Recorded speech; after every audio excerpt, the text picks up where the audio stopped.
What do you get when a southwestern boy meets an Italian girl? Tacos. Tucson Tuscany tacos. This fusion dish has fascinated natives and foreigners alike. Stick around for the whole story. Hello, welcome. Today we'll be making Tucson Tuscan tacos. They're from my homeland and from the homeland of my wife. They're very dear to us and a real favorite of many of my friends. This taco is very unlike most of the traditional tacos you may have seen. They don't start with a crisp shell with overcooked meat and a little lettuce and a little less cheese and one tomato perched on top. This is a taco that's cooked all together and then stuffed with an enchilada, where you get that beautiful bite of a nice full taco in every bite.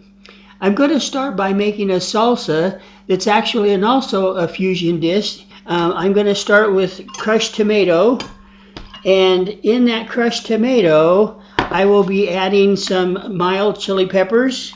Now, I use mild chili peppers because my family likes mild chili peppers. If it were me, I'd put jalapeno. But because I'm the boss, I do what my family says. I use mild chili peppers. I'm going to be using the French Provincial blend.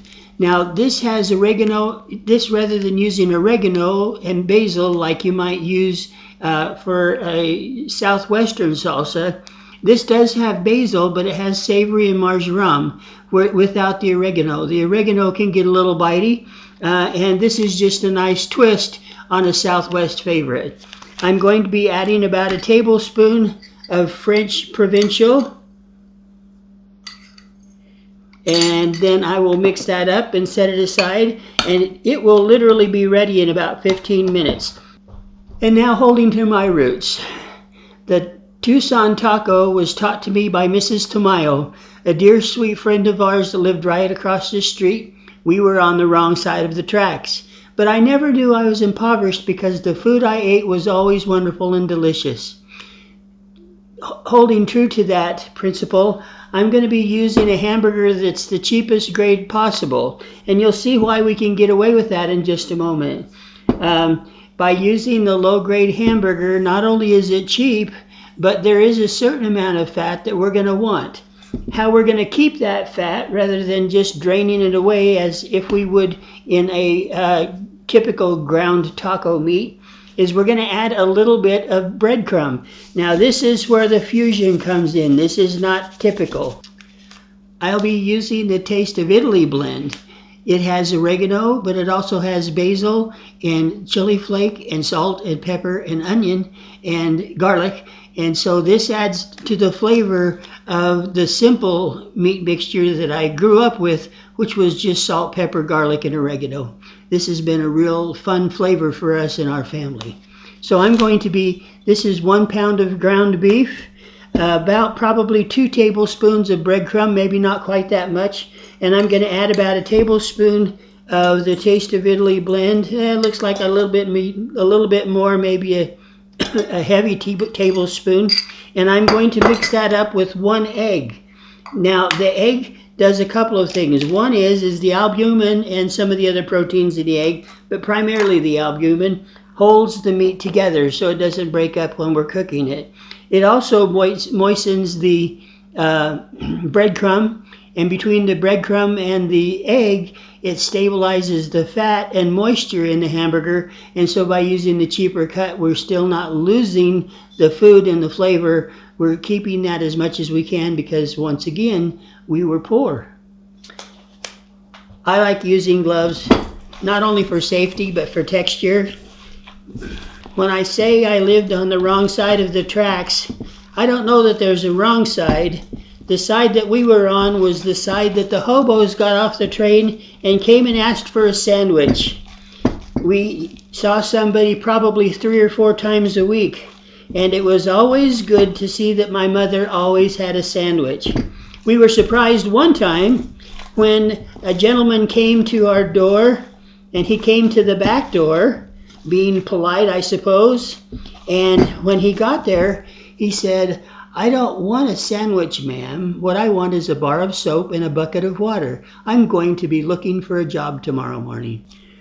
I thought that was a great lesson for a young boy to learn how to be industrious and take care of yourself.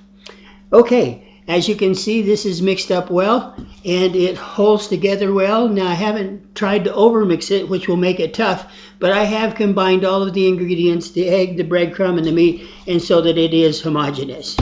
The next thing I'm going to do is put the raw meat on the raw tortilla. This is a corn tortilla, nothing special about it. You can use white or yellow, doesn't really matter too much. I prefer the taste of the yellow. It's a little more nixtamal-like. Try to put it on just less than half of the tortilla. You'll see that I'm trying to get to the edges as much as I can, and then I'm going to cut it off just less than half. The reason I'm doing that is because as I cook this is folded over, and I want the two edges to meet. So just less than half. I'm going to finish up one more here and head for the stove. Now it's important to have the temperature of the fat just right. So rather than taking a risk and losing the meat on one, what I typically do is break one or two in pieces and see how it fries rather quickly without burning. I'm going to put one more in because I might just want to eat that as a chip.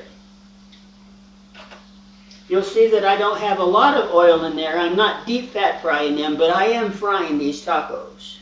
We hold the meat side and put the entire tortilla down in the fat as much as we can, and then fold it over.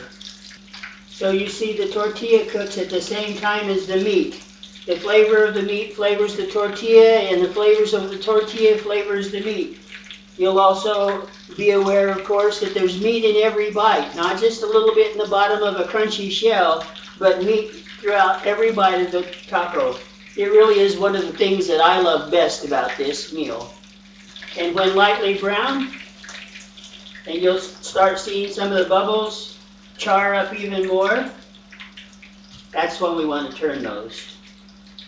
This is a crisp taco. When you take these out of the skillet, you want to back up a little bit because it can splatter. Hamburger has moisture in it. In fact, sometimes they actually add some water to it during processing. But with the extra breadcrumbs, what happens is that it actually helps stabilize that moisture and fat, so we don't have quite the same spatter problem, as you can see. And this is your finished Tucson taco. And now we have some Tucson Tuscan tacos that we need to stuff. As a child, once again, our parents were frugal, so sour cream and guacamole and black beans and all of those chutneys and strange things were never part of our meal. We had lettuce, tomato, and cheese.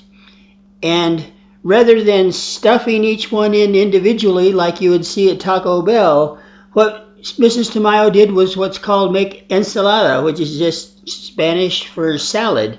And she would take lettuce and tomato and cheese, and of course this would be in a great big bowl, and we mix it all up together and we stuff it in the taco. And once again, you can see how this was the way to get the best bite in every bite.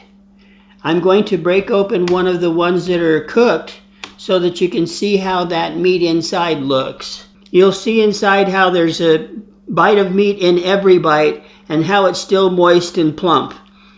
Doesn't that look great? I can attest it tastes even better. Thank you for being with us today. Good day.